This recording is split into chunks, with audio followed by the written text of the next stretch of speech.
All right. Hi, everyone. Welcome to Cricketing Shenanigans. We are back again with another episode. Uh, a very special episode one more time. We have a very special guest. So please welcome one of the funniest young stand-up comics, a massive cricket fan, a viral bhayani enthusiast, and a person who has the courage to say on a public platform that welcome is better than friends. Please put your hands together for Siddharth Dudeja. Siddharth, please switch on your camera. Hey man, shit, I didn't know all this is like catching up on me, man. Like this viral, the friends and welcome thing. I thought it was just like people are gonna forget it, man, but no. No, man, we people don't forget. It's there for posterity now. Hey, Siddharth, again, Yeah, welcome and thanks for doing this. I've been following your stand up for a while. I also caught up on a number of videos that you've been doing during the lockdown with yeah, Saurabh and some of the other folks. So yeah. really happy to have you on. Thank you, thank you. So we have a couple of our regulars from our podcast. Avik, he's my younger brother. He's Oh, he's on, and Jwalin, he's a very close friend of mine. So it's mm, usually the three of us, and we've been doing a lot of these videos. We did. I don't know if you yeah, had a chance. We did one with Anirban. We did one yeah, with Jamie Alter and yeah. Abhijit Ganguly. So it's been a lot of fun. Mm, Again, really happy to have you here. yes, thank you guys. So I know you are a huge cricket fan, Siddharth. Yeah, But before we go there, I want to just talk a little bit about you, so that our viewers can know you a little better. So I'll okay. just ask a few questions if you could just help us Pucho, answer pucho. those. Yeah. Uh, So so tell me about your pre-stand-up days. How did what did you do prior to getting into stand-up? I was in college actually. I did mass media. So I completed that when I was 20. And yeah, so then I was just jobless for a month. And then, so I had done a few open mics in college but it wasn't serious or anything. It Mhm. had stand up had just started like in India, in the sense that like English stand up had just started with the Comedy Store opening. So we used to go watch shows, and then I did a few open mics. Then I won like one college open mic, one festival open mic. So yeah, so then that's how I was like. Then I got an internship with EIC back then. Mhm. So then I was like, might as well just do it. It was actually, I don't know how it happened. It was just like out of no other option. My other option was being a copywriter. So I Uh-huh. think this is slightly better than that. Yeah. Right, and I know you didn't you also write for Son of Abish and some of the AIB stuff. You were writing for Yeah. them, right? Yeah, so I've written for Son of a Beach, I've written for On Air with AIB, with Weird Ass Comedy.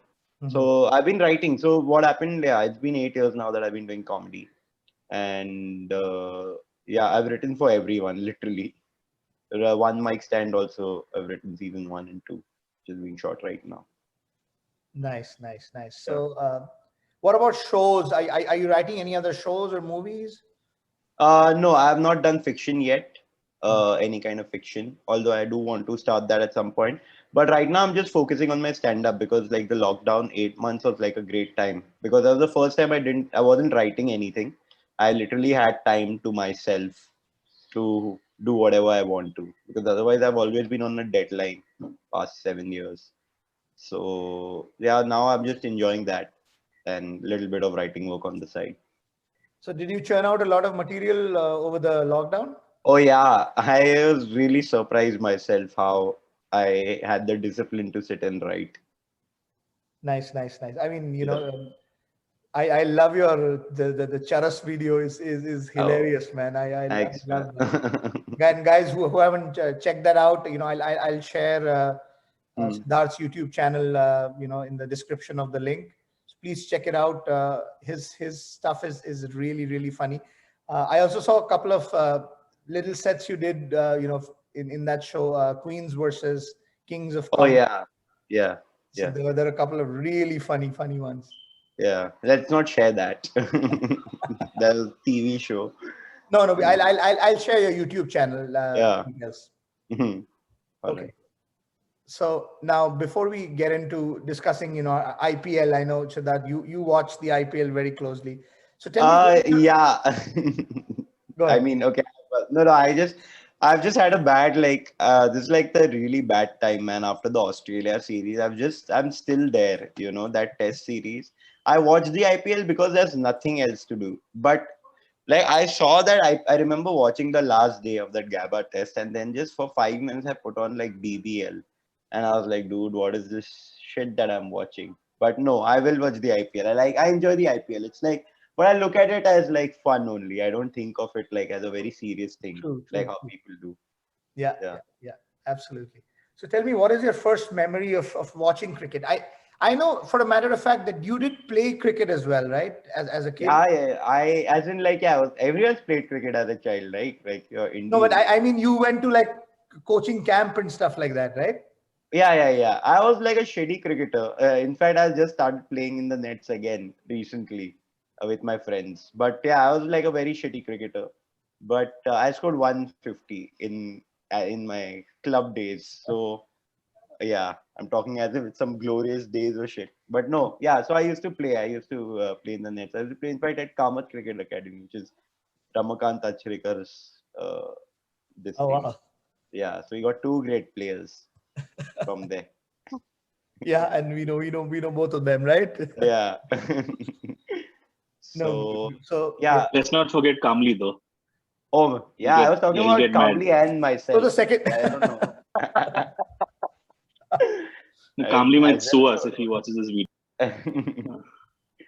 The yeah. first So memory of watching cricket was I mean, like, yeah, as a child, I don't remember. The first was 2001 NatWest series final. It's the one I clearly remember. mhm. I have certain glimpses of like the Sharjah match slightly here and there because it's also play so much, right? Mm, On TV. yeah, And then I remember like at home, everyone was cheering for Australia in the '99 World Cup. And I was like, yeah, Australia. I don't know why. But then I realized because they were playing Pakistan in the final. So I just remember everyone being happy that Australia won. So that was another memory. But yeah, 2001, 2002 NatWest series was like the proper memory. I was like 9 then. Uh, so I remember the whole game. nice, nice. So You just made us feel very I'll just old. I'll just do a quick plug in there. So there's a really good video we did on the NatWest final. If you get Oh, a chance, okay. you should check it out Yes. on our channel. You should put it in that eye above on the channel. The people say ना आप ऊपर देख सकते हो, click कर सकते हो. Yeah. Yes. I will do that. Okay. Yeah. That's nice. So again, Hmm. to tell you a little bit about my background as well. So Yeah. I did play cricket when I was back in India. So I like you. I did go to a cricket camp, and Yeah. at one point of time I used to be a decent cricketer. So we played, and Okay. then I came to the US. I played cricket here as well. Yeah. Uh, so yeah, I mean, cricket is something I've been always very passionate about. Yeah. I not only watched cricket, but I also played cricket. Jolin, Avik, you want to quickly share your experiences? Yeah, so if I talk about playing cricket, I've been playing cricket. I used to live in Ahmedabad, so I think Okay. obviously I did not have option of playing with the proper professional kit. But then we used to play a lot of plastic ball cricket. I don't know whether you guys have even Yeah. when I follow. played all kinds in the building though. Yeah. No. So this is like a proper night tournament, correct? Where cement pitch is laid, and there are like 10, Oh. 15 teams. So I used to be a good bowler because there I think throw is allowed, correct? And it used Yeah. to swing like Shoaib Akhtar used to swing. So I was a good bowler then. So those were the memories. Like in the childhood, I started playing cricket, and then obviously after I shifted to Mumbai, not many Yeah. places where you can play cricket, correct? And never went to a academy or something. So I think played Okay. underarm, and then you know Yeah. so that's my journey with cricket. And obviously the first memory of I'm watching cricket is I think 1992 Yeah. World Cup. So I think that says how old I am. But yeah, so Oh that's man, my first. yeah. I was born in '93. It's just to Yeah, give I some know. context. Correct. Yeah, we know you're very young. So I think Yeah, that's how you I. you Not know to very rub young, it in but though. yeah, not very I young. mean, Hey, don't rub it Jolin, in but at least.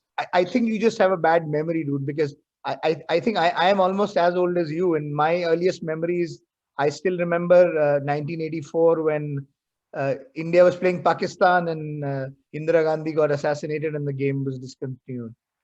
Oh Yeah, My yeah. memory is obviously much better than yours. yeah, but the problem is we did not have a TV, and we had a TV, then we don't have a cable and so on and so forth. Correct. So the watching live was something happened for me. I mean, back then in 1992, and not before that. But yeah, we watched those things on videos and news, but really I watched games live in 1992 and not before that. Oh, okay. Wow, that's a 8 year difference between the two of you all. Huge. Yeah. Avik,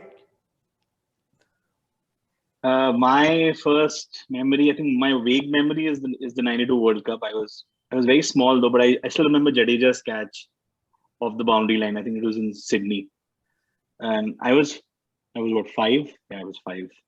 So I remember that a bit because I remember the excitement behind that catch, and the first real memory where I actually could understand that people are playing. I mean, people are playing cricket and there's something happening was I think Yeah.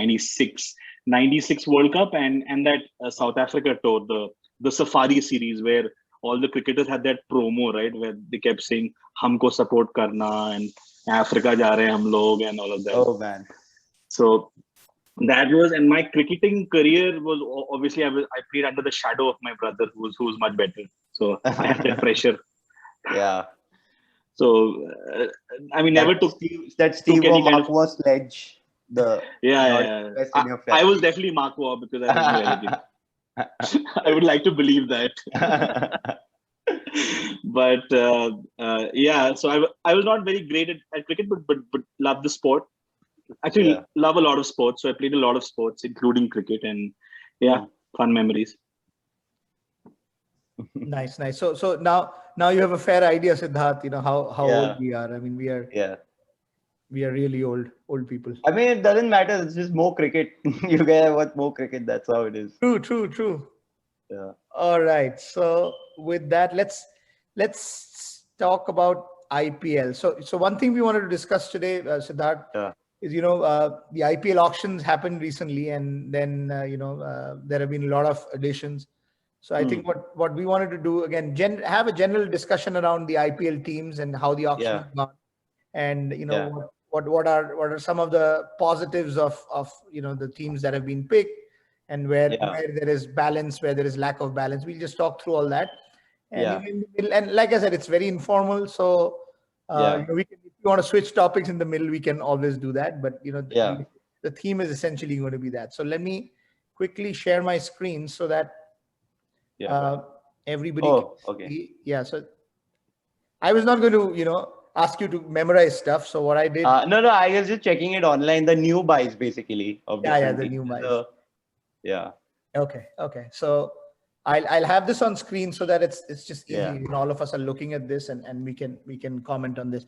But a general comment on the IPL auction this time, of course. There were quite a few surprises.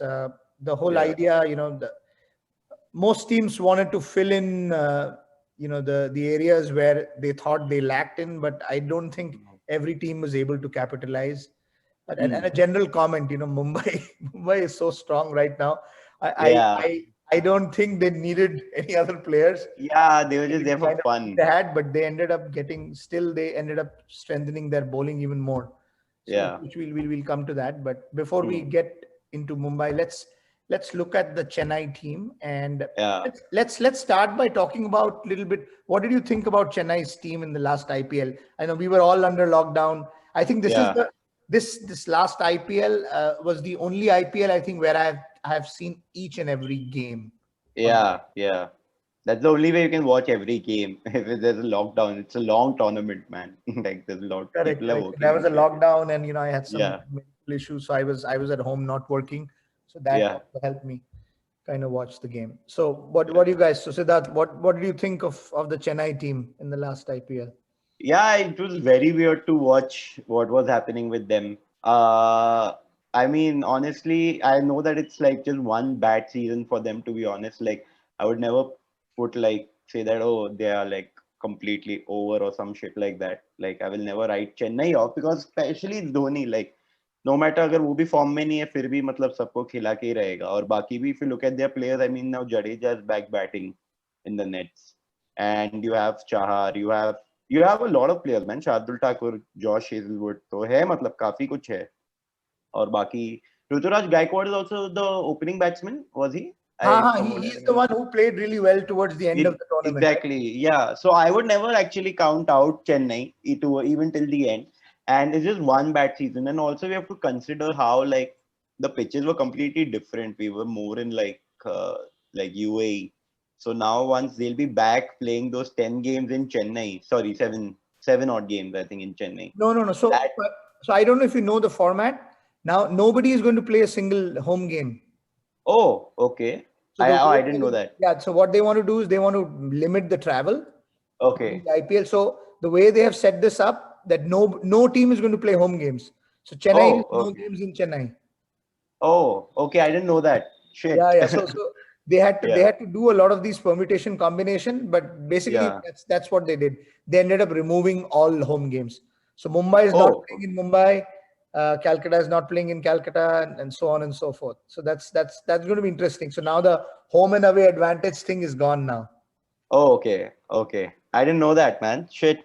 That's nice. That's good also in a way. Also, I'm really happy that like this, I saw the auction, a little bit of it, where Pujara, they bought Pujara, and I think that's the only like time everybody clapped in the audience. Like, that was like, yeah, it deserves it. I was very surprised he was picked. Yeah, I think it's just one of those picks. I'm sure he's going to play. Like, I mean, Chennai has opened with Murli Vijay in the past, so I don't think they'll mind a Pujara. You know. Yeah. So I mean, my initial thought, you know, I thought where Chennai kind of lacked in the last season, and generally has, you know, what used to be their strength was their experience. I think a lot of their players were over the hill, right? And I somehow thought in the auctions they would go for some more younger players. Which they did not do. So that surprised me a little bit, right? They picked Chiteshwar Pujara. Again, he's definitely not a T20 player. Plus, not that young. They picked Robin Uthappa again. They picked finally, I guess they wanted another all-rounder. But again, I didn't see the need of another all-rounder for them because they have Jadeja, they have Sam Curran, Dwayne Bravo, Mitchell. So I think their picks were a little strange. They also picked another spinner, K. Gautam. They got rid of Harbhajan. Yeah. Some of their picks really surprised me. I don't think they had a really good auction. That's my first thought. Jwale, Navik, any comments? So if I have to summarize 2020 season for them, correct? I think I would call by starting a senior citizen team of the IPL. I think the way they had it. That's what they call them every year. That's always the case, right, with Chennai? Yeah, daddy team. Yeah, but correct. It came out really bad in 2020 because they were hard done by the change in venue, correct? Because they had that team suited for slow pitches in Chennai, whereas we played outside of India. So that was something that they were hard done by. Having said that, they made the mistake again in 2021 auction. If you look at their team right now, it is also suited for Chennai, and they'll not end up playing in Chennai, for the entire 2020. So I feel they still would struggle. I'm hoping that Raina coming back and playing probably would help them, but still I think they would struggle. But I think they will still qualify, I would say, this time in top 4 somehow. But they will not win the 2021. Yeah, it's about qualifying only, I think, right now, because winning is like Mumbai is always like the strongest contender at this point in time with whatever's happened in the last few years. But I think I still feel this is not a bad team at all. But I agree, the young side thing, you need some of those youngsters. So let's see. Avik? I think firstly I'll disagree with all of you, and I think it's a very, very young team, because that will make me young. So I think it's a very, very young team, including Dhoni is 39. So I'm 34, so he's young. That makes me younger, first of all. But I'm barring that, I think most of them are over the hill, and their strength was to leave the match till the end, and then one of these guys, Raina Dhoni would rescue the team and then get them over the line. They've lost that explosive power, of course, with age, right? So they're over the hill and they can't do that rescue act anymore. So I don't think they're a team which can consistently win, because as it is, if you leave every match till the end overs, you can't win every time. So the ratio of winning those close matches will be 50-50, right? And now they're old. So now that 50 drops to 25. So I really don't think they have a chance. Their picks were also a little strange. They don't have one. I mean, they don't even have one world-class pacer who can bowl in the death overs, right? So one of their overseas should it be? I mean, NGD. I mean, how much of experience does he have? And plus, I don't think he's a one-day bowler. He's better in the longer format anyway. So Josh Hazelwood, again, I think he's a brilliant bowler in the longer format, not in the shorter format. And that's why he doesn't even play for Australia in the shorter format. So my concern would be who would I play? The four overseas, right? 4, 5. How many do you play? 5? Four, right? So Duplessis has recently retired. I think he's 98 years old. So I don't know. I mean, although he feels better than most of our fielders, but other than that, I think, and plus, I think he's completely out of form, especially in the shorter format. So I would definitely pick Sam Curran and Moeen Ali in the team. And then where do you go? Because I won't pick Duplessis. He was a big flop in the last IPL. I don't think and he was one of those players who would do the rescue act where they were 4 for 30 and then he would score like a 50 and make them reach 130. And then Dhoni would end up captaining the team well and then defending that small target. Now they don't have the firepower to do that anymore. So they can't even defend a small target. So my problem is their aging squad, and they don't have a world-class pacer. I mean, Shardul Thakur is good, but he's not world-class. That's it. And Ambati Raidu, you're forgetting, man. Star power. Ambati Raidu. He's consistent. He's one of the most consistent amongst all of them. Yeah, he reminds me of Jack Callis in the limited overs cricket, right? Great average, but they don't. So their innings doesn't define the match at all. I mean, he can be someone where if a 50 for 4, then he will make you reach 130, and then you have a target to defend. But he's not a player who will get you 200, right? And that's why in the shorter format, I would rather have Raidu in the one-day unit, right, where there's 50 overs, and then. So on a day where your top orders collapsed, I would have Raidu come in and score an 80 of say 100 balls, right? But in T20 you can't do that. Only Rohit Sharma can do that, because Sharma has the firepower, right? He can go 20 ball 10 and then score 50 of 30 balls. Yeah. So you need the firepower, and this team is over the hill, like everyone has said. So yeah. And one last parting comment about their picks. They picked Krishnappa Gautam for 9 crores. I mean, I'm just saying, Krishnappa Gautam, he couldn't make it to the Rajasthan Royals team, which used to struggle to get 11 decent people. He was the opener, right? Was he the opener? No. He was an off-spinning all-round. I mean, so-called all-rounder, but he's mainly an off-spinner. Off-spinner. Okay. Yeah. I don't know. They always miss out, right? Like now, if Sundar's not there, no Washington, Sundar, no Washington. They're like, let's get one more. Okay. So I'm going to quickly move on to Delhi Capitals. My favorite team in the last since Gautam Gambhir stepped down as captain. Yeah. So I agree. I mean, you want to go first, Siddharth? You want to talk about Delhi? I mean, so I'm obviously now I love all these players. Like I love Shikhar Dhawan. I'm a Shreyas Iyer fan. Like I'm just talking as a fan right now. Okay, like there is no analysis. Prithvi Shaw, obviously, I think he needs to just get his head together a little bit. Then there's Rabada. I mean, especially with Steve Smith coming in this team. Now I'm like, there's a Shreyas Iyer, there's a Rahane, there's a Steve Smith, and then there is Ricky Ponting and Ashwin. Like, I think with the kind of minds that are going to come together, it could either be like completely like the worst thing ever, but it could also be like the best thing. And I feel personally, because I'm a big fan, I think it'll be like a good thing that these guys will, really do well. And with Shreyas Iyer, man, last night also he played really well. And very exciting to see him as a captain, like youngest captain in the IPL. So yeah.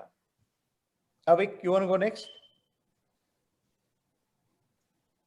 So I supported Delhi last season. So after Sachin retired, I don't have a preferred team. So Same. I support Yeah. I support anybody. I would support Mohan Bagan if I had to.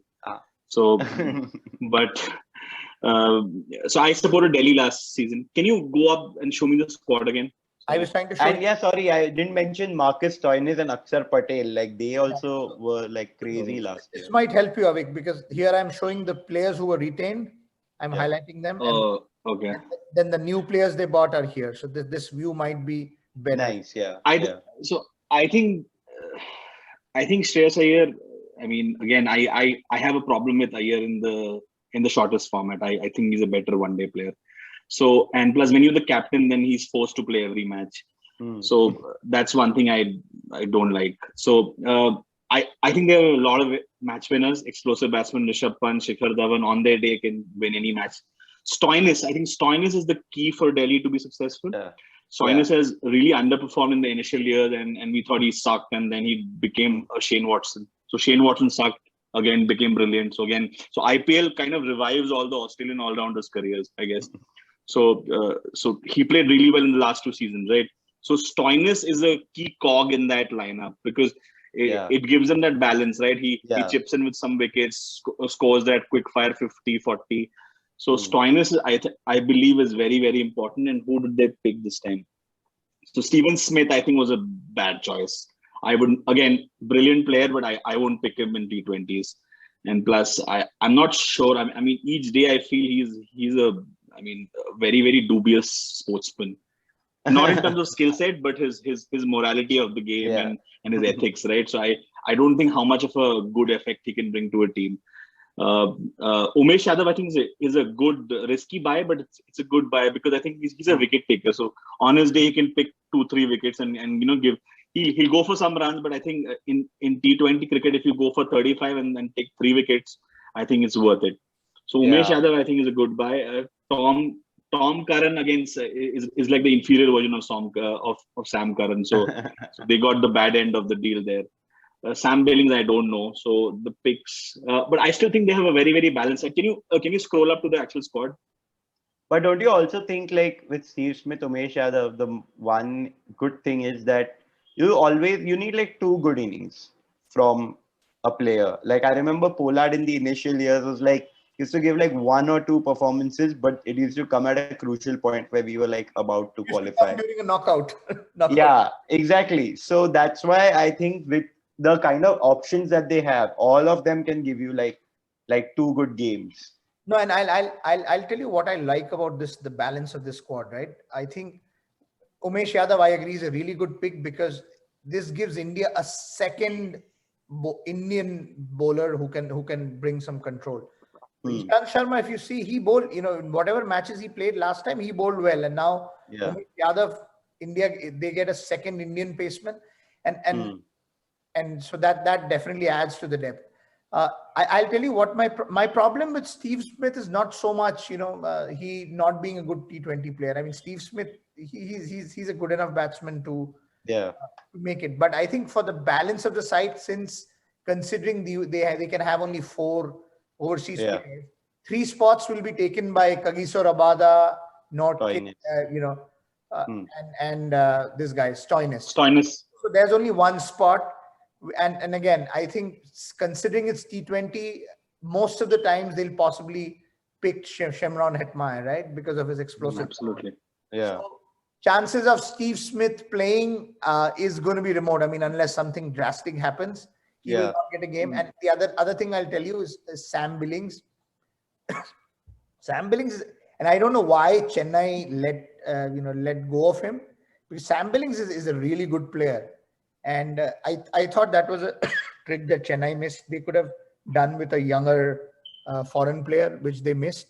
And honestly, if I were Delhi management, I would pick Sam Billings over Steve Smith, mainly because he's younger, and Sam Billings can double up as a wicketkeeper as well. In case you remember, Delhi struggled when Rishabh Pant was injured at one point of time. Last year, he was injured for a couple of games.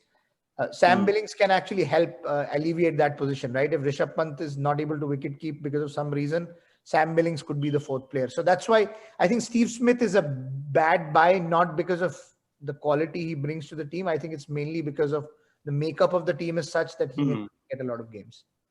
But I also feel it's one of those things where, like, you know, like even Rahane didn't play last year, like didn't play a lot last year. I think it's just better to have that because of the longer format. Like it's a long tournament, and it's always going to help to have a genuine batsman in your squad, even if you don't play the person. Yeah. But yeah. And you mentioned Prithvi Shaw. So Prithvi Shaw is in mind-boggling form in Vijay Hazare Trophy. Yeah. And he scored a century. He Yeah. scored 800 runs in like 7 games. 8 matches, 7 Oh games. wow. Yeah, so Oh, wow. That's a record. he and this guy Devdutt Padikkal. I mean, they are in astonishing form. So hopefully there are good things coming for Prithvi Shaw. Yeah. Balin, any last comments on Delhi Capitals? Yeah, so I think they already had a balance last time, and I think I think they made that better by having Umesh Yadav in. So that's a good buy. How can RCB have that pacer go away? So they literally swapped Umesh Yadav with Harshal Patel. This is kind of one of the crazy thing RCB has done. I don't know, maybe it's in favor of Umesh Yadav. I don't know, but that's a good buy overall. And then so three things I look at in a squad. I think based on the history of IPL title winner, correct? You need to have a good Indian batsman. You should have a couple of good spinner and then a good bunch of all rounders who can get you 2-3 overs and win the match. I think they have ticked all three buckets. Four good Indian batsmen. They have Ashwin, Amit Mishra, and Akshar Patel, and they have all rounder in terms of Stoinis, Chris Wokes if required, Tom Curran. I think he's also a good choice actually. I would say. So I think overall, I think Delhi has a good or very good chance of winning 2021. Yeah, I want to see Delhi Mumbai final. And then I'll be confused. Again, you mean again, right? Again, and then yeah. Bombay will win again. Okay. Yeah. No, man. I think this time it should be a good fight. Like. Yeah, it shouldn't be one side. Yeah. Okay. Let's quickly go to Kolkata Knight Riders. All right. So who wants to go this time? Jolene, you want to go first? Yeah, I can go. So I think three parameters that I talked about, correct? That is well, KKR lacks really badly when when we talk about Indian batsmen, because they don't have a settled batting lineup. They keep changing their openers, they keep changing their middle order, and then this is what they've been doing for last few seasons, correct? Yeah. So it's really bad. I hope they get the proper batting order fixed this time. Gill opening with I think Rana or Tripathi, and then probably Morgan playing two down, and that probably settles everything from the batting standpoint. They also have I would say a balanced team, good spinner, mix of all rounder. The fast bowler, I think they don't have a big overseas except Pat Cummins, but the Indian fast bowlers like Nagarkoti and Shivam Mavi. So those are like really young fast bowlers. Hopefully they'll play for India in the near future. So in that sense, they have a good squad, balanced squad, and I think Morgan should captain from start until end of the tournament, and it should be available. The another prize pick I would want to qualify is Karun Nair. So maybe he's not getting chances in other team. Hopefully Nair would be I would say a regular pick in the playing 11, and he probably also would add value to the team. So overall, I think it's a balanced squad. I hope they also qualify in top 4, but I'm not very positive about it. Okay, Siddharth. Yeah, I kind of agree with like Jolin, in the sense that Yeloka last year was like they were looked very confused. Like they have all the options, but they just couldn't get the combinations correct, I feel, in the last season. And I think On Morgan also left right in the middle. Was that the case last year already? Leave. I mean, he took over the captaincy later. Yeah, from Shubman Gill. Was it Shubman Gill? No, from Dinesh Karthik. From Dinesh Karthik. Oh yeah, sorry, my bad. Abhi बहुत कुछ हो गया बीच में. But yeah, so I agree that they need to just. I don't see that there is any like they don't lack any like in any aspect particularly. Because like even with like you saw like a Varun Chakrabarti last year, and obviously like Nagarkoti, Shivam Mavi also have experience since then. So and they played IPL now, I think like a few seasons. So they have it in them. It's just about getting the combinations correct. And if they do that, I mean, Rahul Tripathi is also a great batsman. I really like him. Shubman Gill, Nitish Rana also. These are consistent 3-4 players. Or Morgan.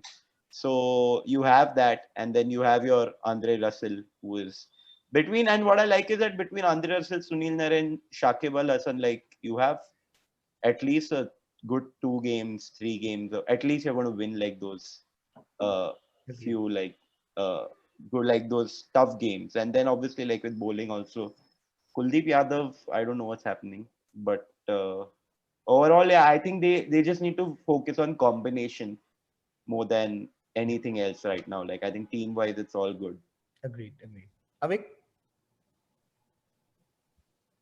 I think this IPL would be the worst for KKR, I believe, because I think their two strengths I always thought was their spinning. I mean, the spinners, right? So on that Calcutta deck, right, Eden deck, I think it really helped the spinners a lot.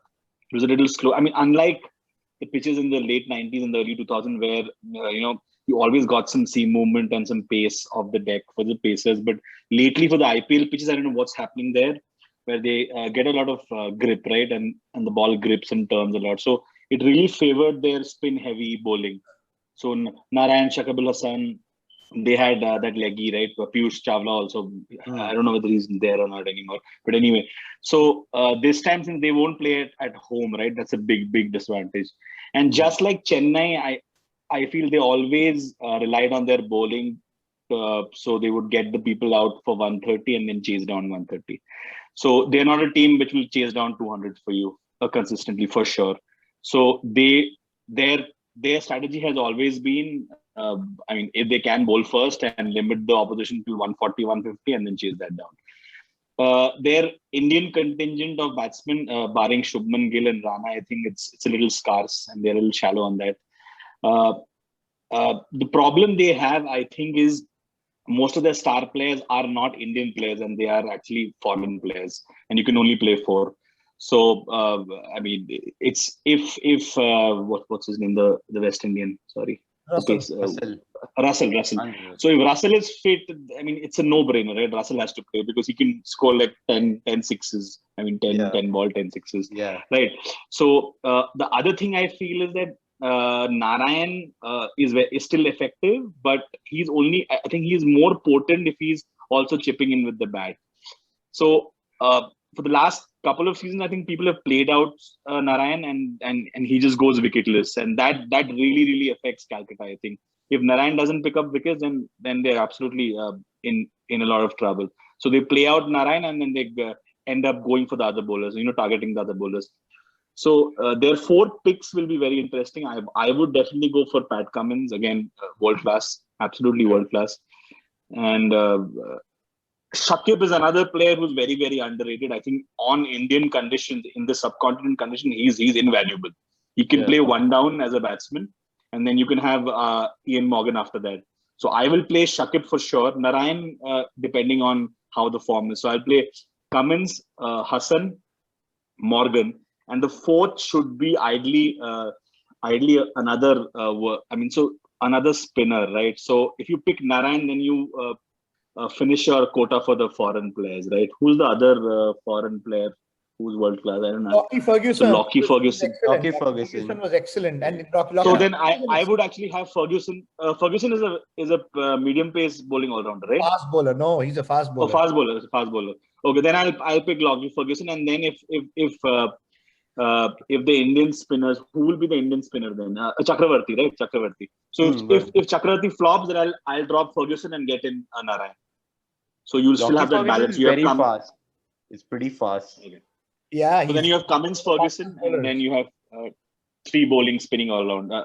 3 spinning options. So you'll have Chakravarti, Hassan, and then the 2 pacers. So yeah. I have one more question for you guys. What do you guys think about Dinesh Karthik's place in the squad and his form last year? Yeah. His form was very, very sketchy last year, and I'll talk about that a little bit. When I talk about the Calcutta team. So one thing, Avik, you mentioned, so the Eden Gardens pitch has changed over the last 4 years. So in the last 4 years, Eden Gardens hasn't been a spinning wicket. Ever since Saurav Ganguly took over CAB. So what you were talking about, Shakib Ul Hasan, Sunil Narayan, and Piyush Chawla doing well, that was in the pre-2016 days. That's before the Eden Gardens pitch got relayed. And that's when they won also too. Yeah, that's when they won, exactly. 2012 and 14, right? So I think the main problem, I think Siddharth, you covered it, right? I think they have to get their combination right. More importantly, even more than they need to get their batting order sorted out. The biggest problem in the last season, I thought they had a really good chance. I mean, they lost a couple of really close games, and that kind of pushed them out of the knockouts, right? They were very close to qualifying. I think they have to in their minds get the batting order right, because they didn't know where to bat Dinesh Karthik. Dinesh Karthik was batting on 3, then he's batting 4, 5, 6. They need to sort that out. Honestly, Shubman Gill, they have to stick with Shubman Gill and Nitish Rana at the top of the order. Not even Rahul Tripathi. They bring a left-hand, right-hand combination. Shubman Gill's stature has gone up since the Australian tour, right? Yeah. So I'm hoping that confidence will possibly come through. Yeah. This season. Shakib Ul Hasan, again, I was very surprised nobody else picks him. I mean, he's a world-class player. I mean, why would you, if Shakib Ul Hasan was available, why would you not pick Shakib Ul Hasan? Yeah. I think that was a really good buy from, for KKR, because I think we talked about this. Like, Andre Russell was injured almost throughout the last IPL. Shakib Ul Hasan, I know he's not a pace bowler, but he could have easily been his replacement. And now they have 3 all-rounders. I don't know if you guys saw. So they also got Ben Cutting. And Ben Cutting is a very underrated all-rounder. If you remember, one IPL final, Ben Cutting won, on his own. And Ben Cutting, he's very successful in BBL. And again, we talked about Marcus Stoinis. Ben Cutting could be that all-rounder who does really well. So they have filled in, I think, a couple of really key spots. And one name I think we missed out, which I think KKR did really well to get, is Harbhajan Singh.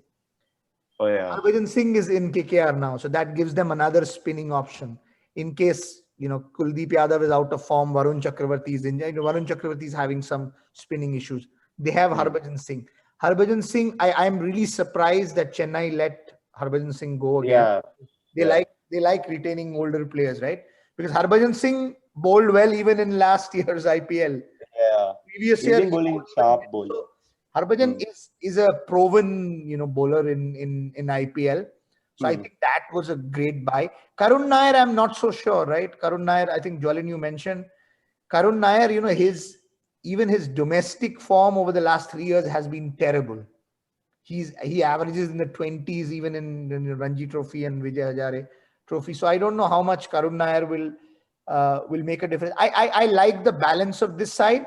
I think what they lack is some more explosive power towards the top, right?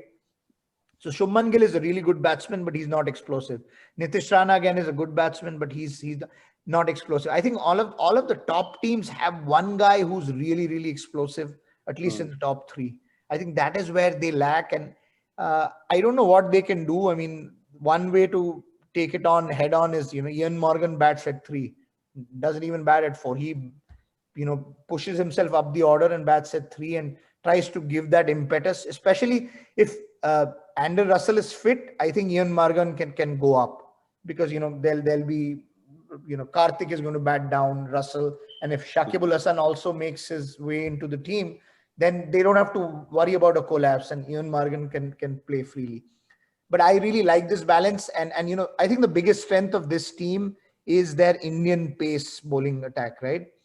They have possibly 3 of the best young Indian pacers. There's Sandeep Warrior, Shivam Mavi, and Nagarkoti. Plus, they have Prasidh Krishna. So they have like 4 Indian pacers, which I think is a good way. At least in terms of the squad, they can swap each other. At any times, which is a big advantage. I think the only thing lacking, I would have liked another foreign pacer in the team, because again, because of the presence of all-rounders, again, I don't know what's going to happen. When Pat Cummins, Lockie Ferguson, they are genuine fast bowlers, injuries and all that could happen. And they might struggle with the pace bowling. But other than that, I think this balance is better. A lot will depend on Andre Russell's fitness. I think if going purely by the team, I think they should be in the top 4. That's my 2 cents on KKR. Okay. All right. Now this should be an easy. What is? Sorry, I had a question. So, what is the format for retaining players? Because I thought everyone goes in the auction this time. No, this Or is did they next not? year, right? I think they have the fresh one. Right. Fresh auction happens. So they retain. So nowadays the auction also happens a little differently, right? Earlier they could retain only 5 players. Now it's not like that. Now because it's not the the term I think is the reshuffling is not happening this year. So they can retain as many players as possible. The others they can let go. So this is not one of the years where they have to retain only a certain number of players. Not everybody went. I think I like that a little bit because it gives a squad continuity, and then it becomes easier for me to support a team because each time you shuffle, right, your favorite players go to some other club. So I would rather have players being retained or the core team being retained. I like the fact that at least for 4 or 5 years you can retain, but then I think after 4 or 5 years there should be everybody should come into the pool, and the reason being. The classic case is Mumbai right now, right? I mean, if there is no shuffle, Mumbai might keep winning for the next 2-3 years, and it makes it less exciting because I think Mumbai right now is too strong. I know Delhi made it to the finals, but I mean, most of us knew that Mumbai would win. So I think 3-4 years is enough time. They let you keep players. After that, they should go back to the. Next year, I think they'll go back to the whole retaining 5 players and letting everybody else, because that can still help you, retain the core, yet you are also getting new set of players. Okay, Mumbai. Go ahead. I changed my stance. I'm supporting Bombay because we have a Tendulkar in the squad. Base price Tendulkar, MSP. Yeah, base price Tendulkar. Okay. So I mean, if Mumbai. Okay, I'll go first this time. So Mumbai again, extremely strong side. They had all their bases covered. I mean, a person like Chris Lynn did not get a single game last time, and there's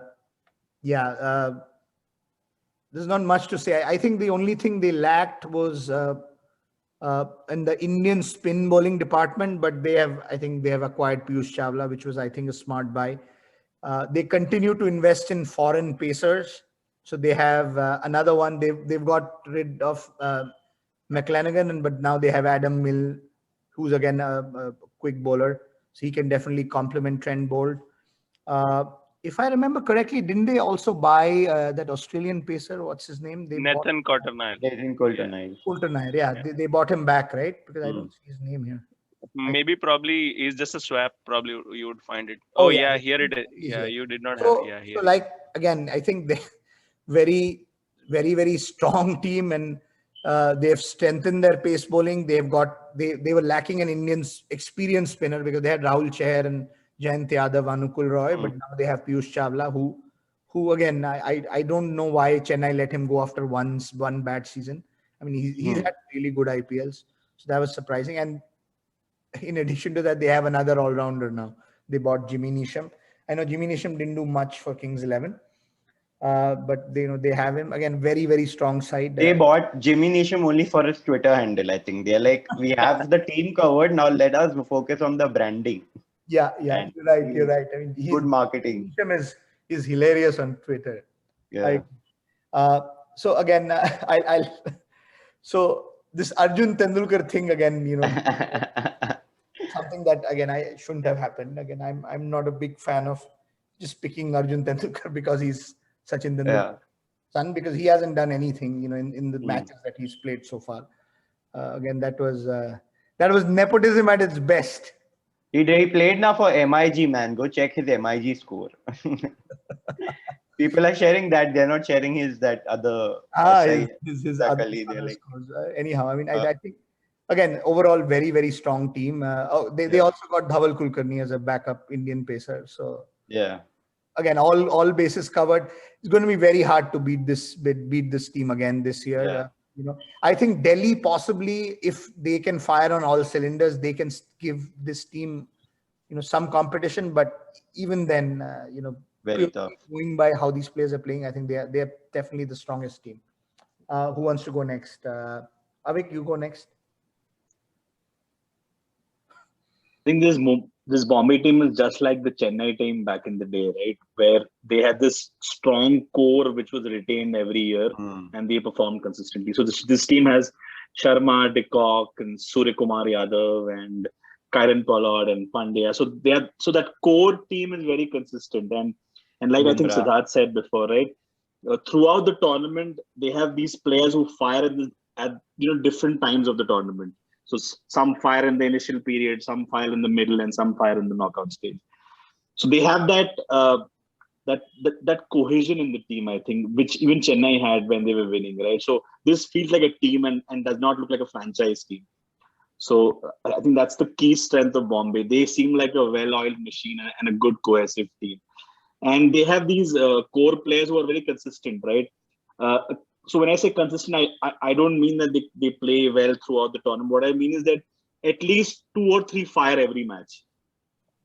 So that kind of takes them over the line every time. And if this was not a knockout tournament also, and it was just a league, I would say Bombay would win the next 100 years. But since the last 4 stage is a knockout stage, I think Delhi, if they reach on their day, I think Delhi can beat Bombay.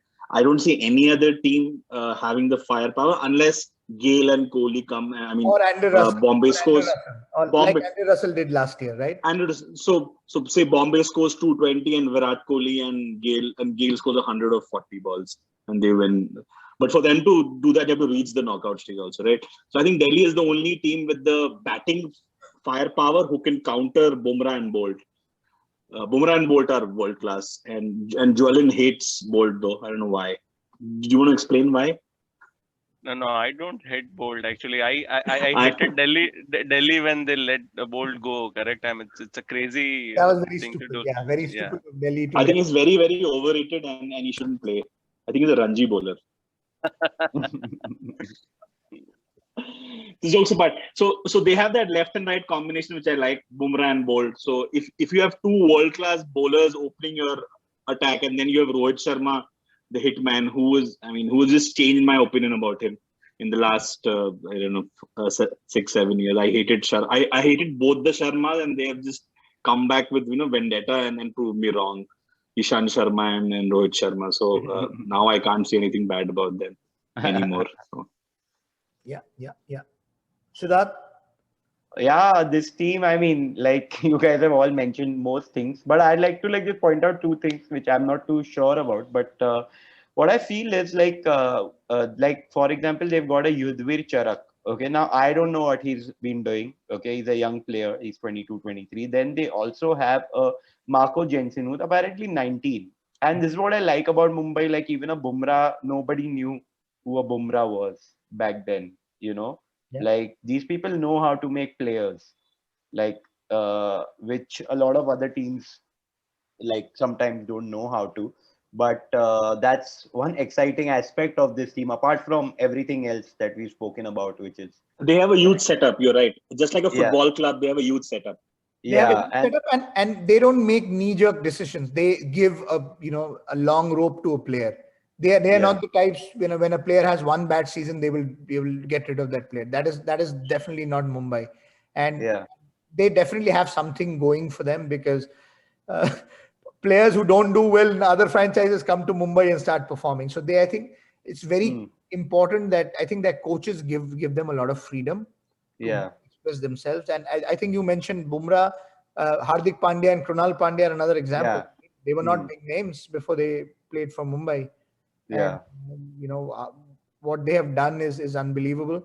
I mean, I think some Delhi and Calcutta, they have made some stupid choices over the years, and that's why they have not been consistent sides, right? Surya Kumar Yadav. How could Calcutta let Surya Kumar Yadav go after Surya Kumar Yadav played really well in the year they won it?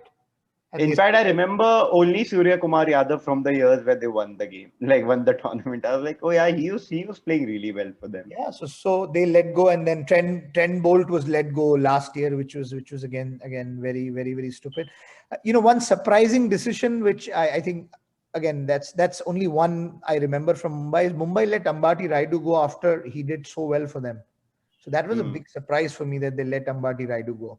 But again, I think it was their youth policy. They wanted somebody younger, and that's why Yeah. they got rid of Raidu and they got in Ishan Kishan and the likes. Yeah. Yeah, Yeah, they- I mean, if you compare again, like I think Avik or Jwalan mentioned about Ambati Raidu not being that match winner. You know that Ishan Kishan might just get you that quick 40, in like 15, 17 Impact. balls on his day. And that's what's really important. And even like, I mean, I'm a big fan of Quinton de Kock, even if he's out of form. He's a great Yeah, he's keeper. explosive. He's explosive, and the left right combination. But Yeah. that's what I'm saying. So Ishan Kishan, we know that he can do that because we saw him playing for Mumbai, right? But Yeah. Mumbai was the first one to identify that. Nobody else picked this. Ishan Kishan. Yeah. I think he was selected in one of the other sides before he got selected for Mumbai, but he ended up getting no games. So Mumbai, Yeah. they have that talent spotting role, right? I think Yeah. Rahul Singhvi and Robin Singh, they do a lot of talent scouting, and they are very Yeah. good at it. I think that's where they score over. Yeah, others. if you want to be a player, you come to Mumbai. That's what it is. And of course, Rohit Sharma, like he's my. So every generation, I am irrational towards a few players in the sense that no matter how good or bad they do, still support them. One is, so this generation's Rohit Sharma and Ben Stokes. Those are my most favorite cricketers of this Ben generation. Stokes, I'm sure, is the favorite cricketer of a lot of people in the world. I mean, Yeah, the impact he has, he's yeah, unbelievable. He's the callus of our generation. yeah. He's like modern day all rounder and the But he's future an of, attacking version of Callis, of course. yeah. Yeah, Avik, you were saying something? I think one thing we never speak about is that Rohit Sharma is a very underrated captain. I think when Dhoni, so when CSK was winning, right, we kept saying Dhoni, Dhoni, Dhoni. But when Yeah. Bombay wins, we never say anything about his captaincy. And this is the classic case of. So if you compare RCB with Bombay, I think RCB's main problem is Kohli's captaining. The day he just starts concentrating on his batting and he stops because for the shorter format, I think Kohli is not good. I mean, he has to be more proactive, and I don't like his captaincy in the shorter format. So I think Sharma is very You very like it in the underrated longest captaincy. format. You like it in the longest format. He's okay. I think in Test matches, captaincy plays plays a very important role, but it's not like you can reverse your decisions. But in the shorter format, there's no scope. You make one defensive call, you're gone. The match is gone. Test matches, you have a lot of sessions to make up and correct your errors. So if you're a good captain, of course you'll captain every format well. But I don't think Virat Kohli is a great captain. I think he's decent. He's not bad. He's definitely better than Tendulkar. But I think Sharma is very, very underrated in the shorter format as a captain. Honestly, my take on captaincy, especially with Rohit Sharma, is honestly, I think I could captain the Mumbai IPL. I mean, that's my honest take. And I agree that RCB has not done well, but again, I don't think Kohli is the only reason why. I mean, I think Kohli's fault is not so much of the decisions he takes on the field. I think it's more how they select the squad. I think RCB messes up, and we'll come to the RCB team. They just don't know how to get the balance right. I don't know. They always keep picking more batsmen, and part of it is, of course, Kohli's fault because he's part of the think tank. I don't think his captaincy is that bad. And on the contrary, I think Test cricket captaincy is much harder because Test cricket you cannot take it. In Test cricket, if you have to win a Test match, you have to take 20 wickets. So you'll have to figure out a way to take wickets. In one day, at least you can do, you can restrict the scoring and you have those options at least. So in one day, I agree you can take more risks. In Test cricket, I think it just helps if you are an aggressive captain because you have to go for wickets in Test cricket because you're not going to win a Test match without taking 20 wickets. In one day, you can afford to win one days even if you end up taking only 4 wickets. The opponent has taken 8 wickets, but that's not going to matter anymore. So I think the captaincy thing is a little skewed. Again, Rohit Sharma. Again, I don't know the internal workings of any team, right? But honestly, the Mumbai team is so strong. I think most players will be able to captain that team. And if you and the reason they don't talk about Rohit Sharma so much, when it comes to Mumbai has been the champions how many times? 4 or 5 times now. They don't talk, and Rohit Sharma has been the captain, I think 4 times, right? 4 times already. They don't talk about it because you don't remember any game or any tournament where Mumbai won because of Rohit Sharma made a tactical move and they won, right? They didn't. It's because the players stood up and they played. I think that's the reason why nobody talks about Sharma's captaincy that much. I don't agree with that. I think he's not as charismatic as Dhoni and Virat Kohli. I think he underplays that part. He's not very vocal and he's not very, very expressive on the field. No, but even Dhoni was not expressive yet. No, but he was very charismatic in his movements and the things he would do on the pitch. Yeah, but that's what I'm saying. So how do you judge if Rohit Sharma is doing a great? So there are selections. Playing 11. Virat Kohli gets the playing 11 wrong. I think out of 10 times he gets it wrong 9 times, if you ask me. And the bowling changes. That all-rounder RCB has, who's that? The tall guy, the Indian. I hate him. I absolutely hate him from the bottom of my heart. He's so bad, and he keeps playing him. I don't know what's his name. Harshal Patel. Indian all-rounder, tall. Harshal Patel. No, tall pacer all-rounder, medium pacing. So Harshal Patel pace all-rounder. He's the tall all-rounder. No, not Harshal Patel. He's young. He's very young. Dubey. And he's a little plum also. Shivam Dubey. Oh, I mean, I can't stand him. India also. No, because so again, Shivam Dubey is picked based on his domestic performances, right? I mean, but he doesn't perform in the IPL. He's a Mumbai legend. Yeah. Siddharth will tell us, right? Siddharth, I mean, he is very highly rated in Mumbai. Shivam Dubey. I mean, yeah, I am.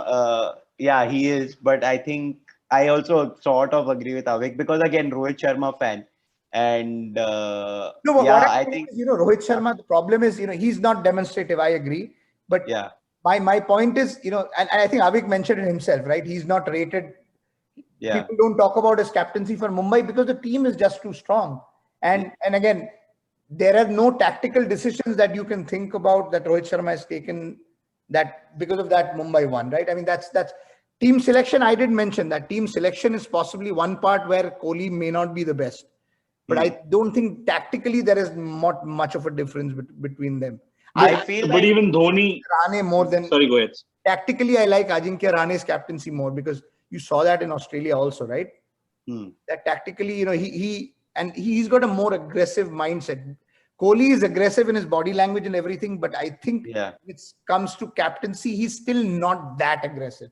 I think there is room for him to. You're talking about like more personality-wise, personality versus the moves he makes on the field. Yeah, what I like about Rohit Sharma, in fact, which is not a Dhoni and a Virat Kohli, is that his easygoing attitude. Like he seems like he doesn't want to captain. That's what his face is always like. But then he makes those good decisions and he's like, just go and just play. Like, I don't care. I'll tell you what will backfire. And this happened with Dhoni towards the end of his career, right? Earlier, what we would, call to be his strength, which is, he's captain cool, doesn't show emotions. But when he started becoming, less successful at the end, people used to question that, right? They used to say that Dhoni, he doesn't care anymore. There's no emotion. He's losing. He's still. So, that easy attitude, I think, kind of can work against him. And I think what goes against Rohit Sharma generally in international cricket is because he's the same age as Kohli, right? So again, if he was a little younger, I think he would definitely have gotten the limited overs captaincy. But because they are the same age, I don't know if he's going to get it. They might just opt. I think that's what I think is going to happen possibly. I think so. So Dhoni is considered to be one of the best captains of all times, right? But I only remember one decision he had made on the field, which was promoting himself in the final for one down, right? So even I don't remember his great change on the pitch, but it doesn't make Dhoni less of a captain. No. So, I mean, so you don't have to make hold on. Let me finish at least. Rohit Sharma is the biggest case, right, of Dhoni's captaincy. Guys, back to IPL. I think we are going in a different direction now. No, but I feel you don't have to make mind-boggling decisions which you remember for 15 years. I think the small bowling changes, he gets it right most of the time, and which I think makes a huge difference. You don't have to make mind-boggling calls where you give the last over to what was it, Joginder Sharma and then win the World Cup. You don't have to do that. You can make small logical changes and still have a winning team. And you don't have to be mind-boggling. I'm not saying Rohit Sharma is brilliant. He's best. I'm saying he's a good captain. And he's underrated as a captain. Yeah. So that I think all of us agreed, right? He's a good captain, but I think it's unfair to compare, if he's better than Kohli or not. I don't think we have enough data to compare that. Yeah, Jolin. Yeah, so I think I'll probably talk about the negative or the weak points. I would say not negative, weak points that I see in Mumbai Indians squad. Correct. I don't know why they have Saurabh Tiwari still in the squad.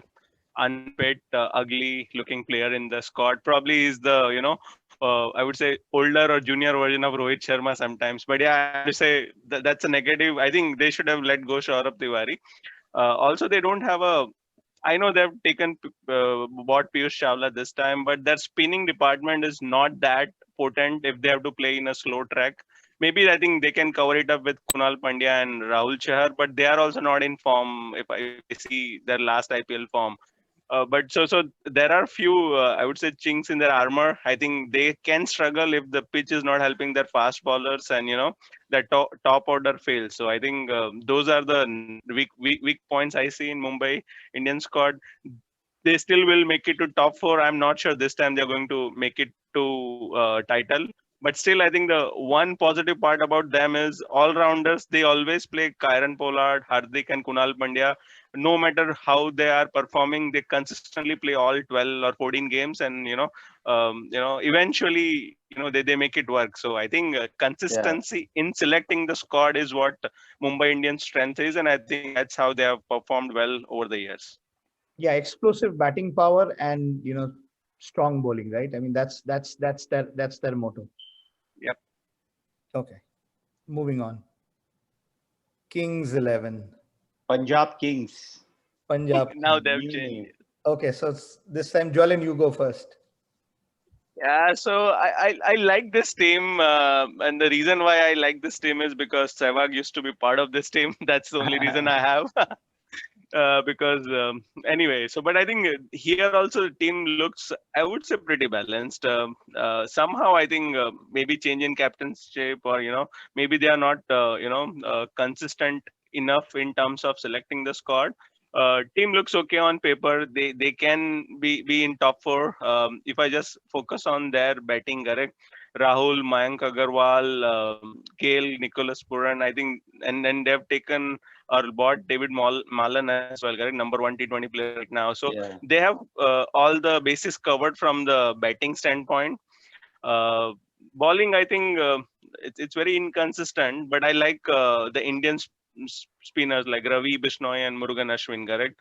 So both are really good. They just have to back it up with the proper proper fast bowling unit. Shami was good, but he was not consistent throughout the tournament last time. Now they have got Jai Richardson. I don't know how much of a good investment he would be. He was in form in BBL, but I'm not sure how many foreign players you can have it. Correct. So they probably will struggle. Their selection of their first 4 overseas player. And I don't see a firepower in terms of the all-rounders, correct? I think it's looking really bad actually if I look at the middle column, correct? I don't know who they play as an all-rounder, and you cannot even have overseas all-rounder playing. So probably they'll go with Moise Hendricks and then Jai Richardson probably from the all-rounder and bowling standpoint, and batting perspective, Nicholas Puran and Chris Gale. If Chris Gale is not performing, they probably go with David Malan. So I think in that sense, it's a balanced squad. I think Rahul has to play big innings like the way he used to play to make sure that they are in top 4. But yeah, it's a 50-50 feeling. They may not make it to top 4 this time as well. Yeah. Siddharth? I don't think there's a 50-50. I think they will not make it to the top 4. I don't know why. There's something, I don't know, like I don't even have. So I think their bowling has always. Hey, shit. Sorry, 1 second. 1 second. Just give me a second. No worries. Take your time. It will keep ringing otherwise. Yeah, sorry. So, yeah, I think their problem has been their bowling, and like even last time, too much dependency on KL and Mayank, and then Maxwell also not performing. But yeah, like I mean, David Mullen definitely a great pick. Even I think Moses Hendricks is. I think they got him this year, if I'm not They wrong. got him this year. Yes, yes. Yeah, that's also pretty good. And yeah, I think I don't know what their bowling combination would be like, but yeah, they really need to focus on that department, I feel. Because you know that you have a Chris Gayle or a David Mullen who will hit those, like if they get going, then you have, like, then there's no issue whatsoever. Because then you know that everybody will then accumulate more runs towards the end. But हाँ bowling wise है यार मेरे को main problem इनके साथ, मतलब मेरे को लगता नहीं क्रिस जॉर्डन और पे तुम पूरा सीजन रिलाई कर सकते हो as a bowler. Correct. Okay, Avik. I think they have explosive batting lineup, and I think they have match winners. And my problem is, I think they can't consistently win matches. I think there'll be one odd matches where their batting superstars will turn up, and they can. I mean, I was just about to use an unparliamentary word, but I mean, mess with them. It is on the internet, so you can use any. Yeah, there's another parliament. So. So they can, they can mess with any team. I mean, they can. I mean, on their day, this batting can beat any team, Delhi, Bombay, anyone. But their bowling unit is a little inexperienced and doesn't have the firepower. Shami is good. Shami, I think bowled really well in the last season. I thought he was very, very good. Shami is again very underrated because he doesn't have long hair. I guess I think he should get his hair woven or something like that. But anyway, so I think the good pick is David Malan. He's the number one T20 player in the world. So if he clicks top of the order with Rahul, that potent. I mean that Malan is an opener or a one down match. One down. Opener, right? One down. Both. He's played opening and one down. Yeah. So Rahul and Agarwal, I think they were very successful in the first matches, right? In the last season, in the first couple of matches. First three games they were very successful. Yep. So if they fire and then you have Mullen at number 3 and then sorry. I mean you can't forget Gale, the universe king, universe boss. So the universe boss. So if they're chasing targets, I think they're more comfortable. Vice versa, I think they'll fall short. So if they're so their batsman has to really click and score over 200 for their bowlers to defend that target. I think it's a team which needs to score really heavy if they have to win matches. They can't score 150 and hope to win. Yeah. So too much dependency on the batting unit and bowling is very, very light. And I think Rahul is not a leader, so that's also my problem there. So they don't have a leader as such. Yeah. So I think Punjab made a big blunder when they got rid of Ashwin. I don't know why they would, right? Ashwin I think did a really good job. I know, the season he captained, they kind of tailed off towards the end, right? They started really well. I think they should have continued with Ashwin, but I think you guys have covered most of it. This is a very explosive batting lineup, but it's really hard to win a tournament that is, this long with only strong batting.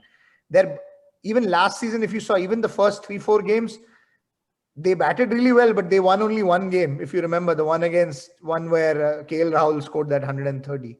Otherwise, in the first 4-5 games, they didn't win any because they would score big, but then their bowlers would mess it up towards the end. And Mohammad Shami was definitely their best bowler, but Mohammad Shami struggled in the death. Mohammad Shami bowled really well with the new ball. He would get those wickets, but then he would struggle in the death. So even their best bowler struggled in the death, and everybody else, I mean, their bowling lineup, it doesn't look good. I mean, Ravi Bishnoi and Ashwin, they started bowling well towards the end, right? When they got a string of victories and they almost made it as well. Again, I don't give Kings 11 and a chance because of their bowling is very, very weak. I mean, if you look at their foreign bowling, Chris Jordan is a really good third or fourth bowler, but in their team, he becomes their best bowler, which is not a very good indicator, right? Especially in the death. So I think very, very top heavy, strong batting. Indian batting is very strong, but I think because of the lack of quality bowlers other than Shami, again, they don't have death bowling. I mean, that's their problem, right? Without good death bowling, I think any team is going to struggle. And I don't see Kings 11 making it to the top 4. I mean, that's just my thought. But I think they'll spoil a few parties. Yeah, for sure.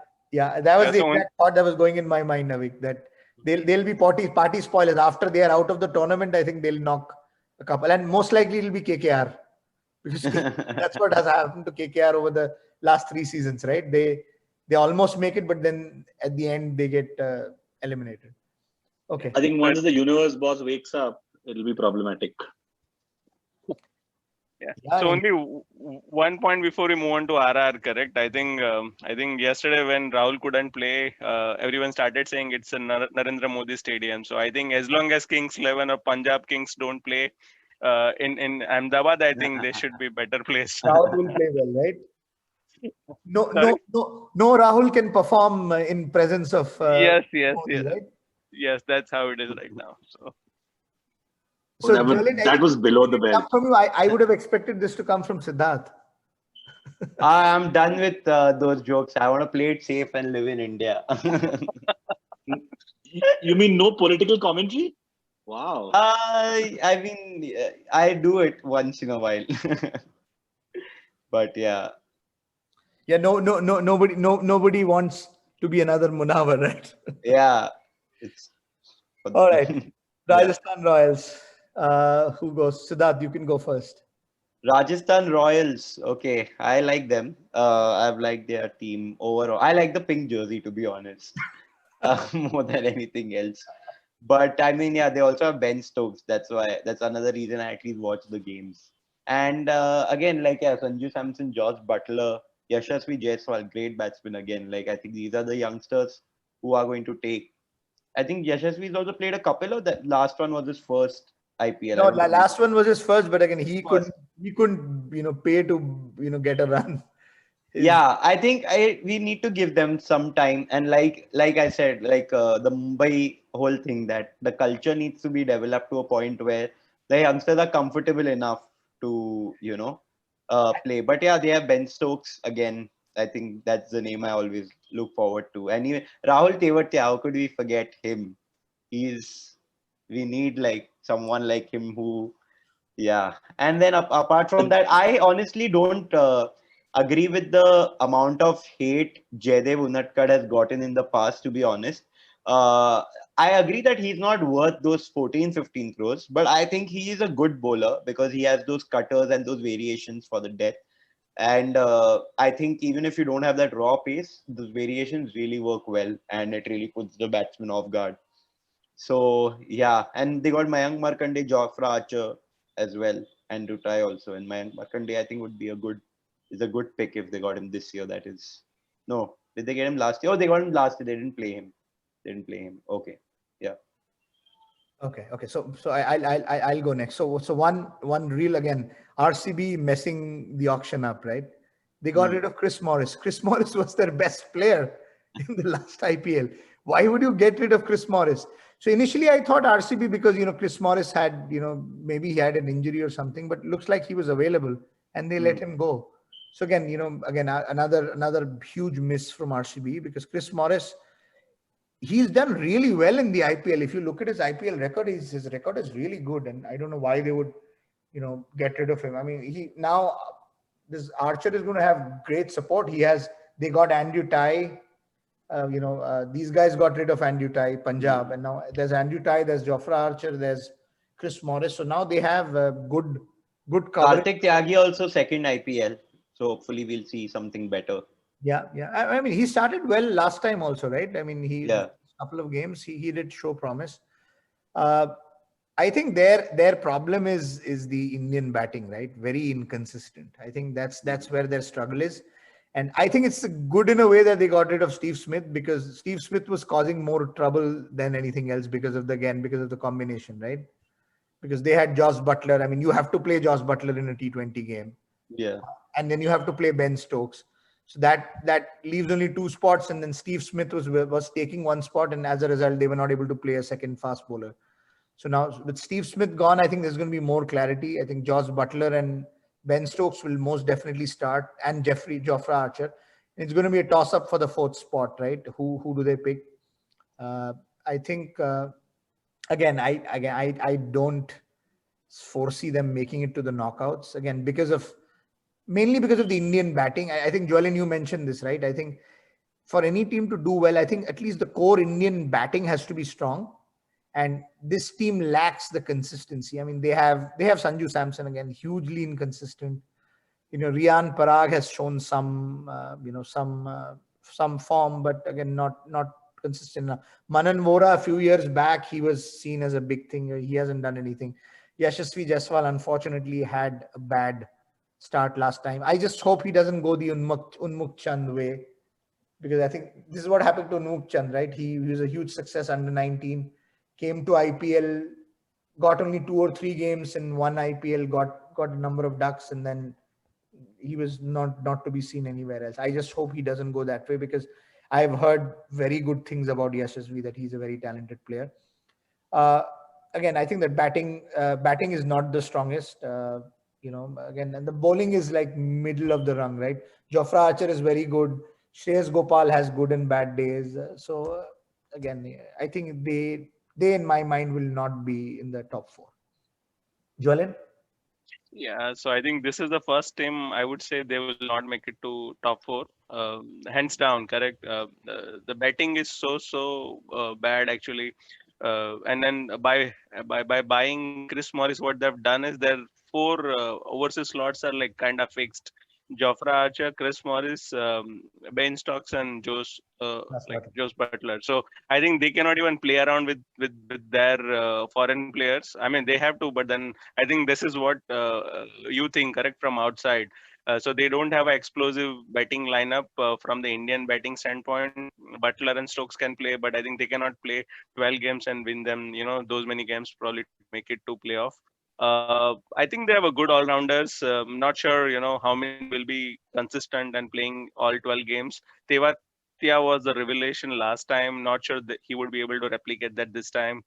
Bowling wise, it's good, I would say. I think they have a couple of bowlers, like they have Kuldeep Yadav coming in, and then Mustafizur Rahman, correct. I think they have a good bowling lineup if they can play more foreign players in the bowling department than all rounder and batsman. But overall, I think it's a weak squad, and I don't think so they'll be able to make it to top 4. Yeah, it's a balance issue, I think. Avik? Yep. I think Rajasthan Royals will win the IPL. They have Shivam Dube.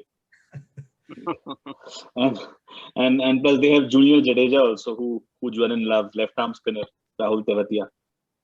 So No, Rahul Tewatia he's right arm leg spin. Hey, he's left armer, no? No, he's right arm leg. What are you saying? He's right arm leg spin. He's the guy who scored heavy runs, right? Left arm. Oh, yeah. So He's he a batting batsman. Oh. Yeah, batting. Oh, left right. Sorry. So he arm bats right. Right hand, left. Right. I mean, jokes apart, I think, I don't see them qualifying, but then you never see them. I mean, you never guess. Yeah.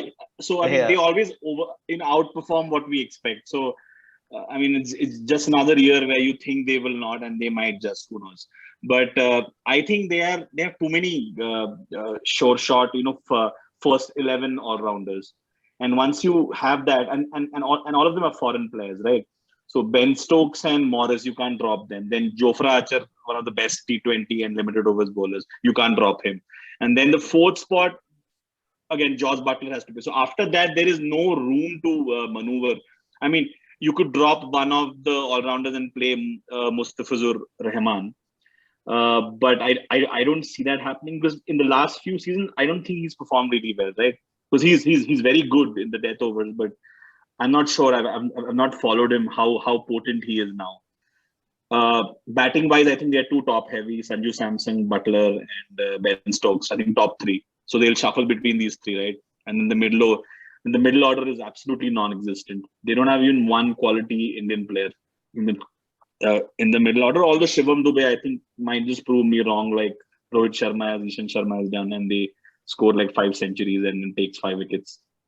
So I'm hoping Dube proves me wrong. Just watch Rajasthan for Ben Stokes. That's what it is. Oh, he played And one of the Shivam best Dubey. innings of the last tournament as well, right? The 100 he hit against Mumbai. Oh man, he really, tore them a new one. I really enjoyed that innings, especially it came against Mumbai because Mumbai Ah, looked too invincible.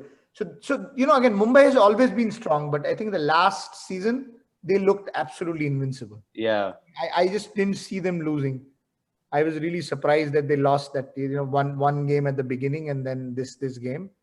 But other than that, they looked invincible. That's when Mumbai never wins the first game. True, true, true. Okay, our favorite team, RCB. Avik, you go first this time. So RCB is my guilty pleasure. So I support them because of my guilty pleasure. So I know they will never win, and I mean, they're just the most frustrating team ever. I mean, again, a big fan of Virat Kohli, so I end up supporting them. And at one point they had like Zaheer Khan and a few core players who are really like De Villiers, and so I just love their batting unit, and I end up supporting them anyway. Every IPL. Again, I think bad decisions in the auction, and I don't know how they let Umesh Yadav go. I still don't understand that. And then Chris Morris was RCB, right? Or sorry, Yeah, he's Chris with Morris Chennai. was RCB. Yes, last year. Oh yeah, so he I think came in the second half and he played like magical in the 5 matches he played. Yeah. And then they don't pick him. I mean they had Shivam Dubey and he played all the matches and Morris came in the second half. So illogical leadership, I guess, and Kohli has to take the brunt because he's the captain. So team selection, I think, depends on him also. So again, only watch RCB because of Virat Kohli, and this team is just entertaining sometimes. So I like their batting. So even if I know that they will lose the match, I end up watching their batting. It's just very attractive, right? De Villiers Kohli, that partnership, I just love that. So if they play for 15 minutes, it makes my day. I like watching that partnership. So I watch the entire match just to hope that Virat Kohli and De Villiers bat together and they bat together. Bowling wise, Siraj has been a revelation. So I'm hoping he steps up this time. And Navdeep Saini. So they have, I mean, their Indian bowling contingent is not that bad. I mean, because Chal, Siraj, and Saini, that's a pretty decent bowling lineup. Yeah. So if their batting turns up, which they don't, but if they turn up like at least 5-6 matches, so they'll win because of that. So this team is not that bad, even with the horrible choices they've made, and they bought Glenn Maxwell again. So this team, on paper, as always, I don't think it's a bad squad. For the 10 years, I have been saying the same thing, that the squad on the paper is not bad. So I think they'll also be a party spoiler where some players turn up and they'll end up winning those matches, but consistently playing well. And Virat Kohli looks in. I mean, this is his lowest phase in limited overs, I think, or in and he's not even looking to play well. It's not as if he's getting a good ball and he gets out. I don't think he's in good form, and Kohli not in form. I don't know. So RCB is again a wild card where suddenly if they decide to play to their potential, they might just reach the last 4. But yeah, that's it. And I think you mentioned the bowlers, the Indian bowlers. They have Washington Sundar also, right? Sundar also bowled really well in Dubai. The whole life. Their Indian bowling is definitely good. I think it's I don't know, something doesn't work out for them. And you can support RCB now. There is Mohammad Azharuddin in the team. Yeah. And this one actually played well recently in Indian domestic. Mushtaq Ali. Yeah. Go ahead, Siddharth. Yeah, I agree with the whole bowling thing. I mean, Chahal is highest wicket taker right now for India in T20, and then Raj Saini. I think Saini is like good. I think this season he will be good. I think there's some promise there. Again, with Adam Zampa is a good option if once in a while. I think because Chahal I think is good enough. But yeah, even with their batting, I think with Kohli, Padikkal, AB, and Azharuddin, and I think it's a good side. Again, like it's one of those, like you said, like you can never write them off. You're like always might just make it to the top four. And I hope they do, man. I feel really bad for them, to be honest. Like, not that I'm a big fan of the team. I'm not. But yeah, they deserve to at least be in the top four.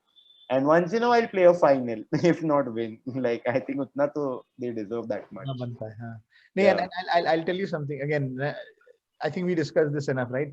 I don't have an issue with Kohli's captaincy, but purely if you go by logic, I Yeah. think Kohli should have lost the captaincy a long time back, because nobody has kept the captaincy for 10 years without winning an IPL tournament, right? So Yeah. I don't know why. I think maybe it's even just for the heck of it, they should try a different captain. Maybe it's just the luck thing, right? Yeah. That's something they should do. Jolin? Yeah, so I think this time also they will not make it to top four, or probably not this time. I would say this time definitely they will not make it to the top four. Two reasons, correct? There was no reason to buy Glenn Maxwell and Kyle Jamieson, like spending a lot of money. I think they already had a good bowling squad, and they had a all rounder in the form of Chris Morris. So I don't know what they have done with the squad, or it's beyond logic, beyond someone's imagination. I think they will struggle. Who play in their 11, correct? They are literally going to struggle. So also I think it's not the up to date squad. Abhishek, I think Josh Philippi is now not playing IPL. I think they replaced with someone else from New Zealand. I forgot the name of the wicketkeeper or a player. Really? So, but anyway, yeah, it's all. I think they had to replace him because Philip is not available for the 2021. But anyway, I think he's not even a big star. So I guess I don't like Kohli's captainship. I think he has become a bigger than the game and bigger than the IPL. ABD is also, I think, I mean, he's not playing international cricket. Correct? Only T20 franchisee. I don't like, if you do that, you eventually going to struggle. Correct? And I think he's also not consistent. I think the only bright spot here is they have a really good bowling side. All international Indian internationals, correct? Siraj, Saini, Chahal, Washington Sundar. So they can only win IPL if they perform really good as a bowling unit. Batting will continue to be inconsistent. So yeah. So one again, I'll go last. So I think they bought two all rounders, right? They got Glenn Maxwell and Daniel Christian. I mean, Daniel Christian, I think he doesn't, bring in a lot of confidence. I mean, I've seen him play even in BBL. I mean, he's very successful in BBL, but I know somehow he's not delivered here in the IPL. Yeah, I mean, honestly, it all boils down to again too much dependency on Kohli and De Villiers, right? And with Kohli and De Villiers not being that consistent, I mean, De Villiers was still, more consistent than Kohli, but Kohli's flow hasn't been there for more than a year now, right? And I think if Kohli doesn't play well, they are going to struggle. Even with their bowling, they are going to struggle. And after all, it is, I agree that you need a balanced team, but it's still T20 is still essentially a batter's game, right? Especially in the early part of the tournament. I think that's where RCB struggles, right? Once the pitches start becoming slower, later it becomes more low scoring games. You start seeing more of those. But I think in the initial part, if Kohli is not batting well, I think they are going to struggle. I will pick RCB only, again, I think Avik mentioned it, only out of hope, and because Virat Kohli's name is there, I'm hoping they will make it. But if I'm very honest, going by how they have played in the last couple of years, they may not make it. But again, we'll see how that goes. Okay, I think this is the last one. Sunrisers. Who's going first this time? Jolin, you go first.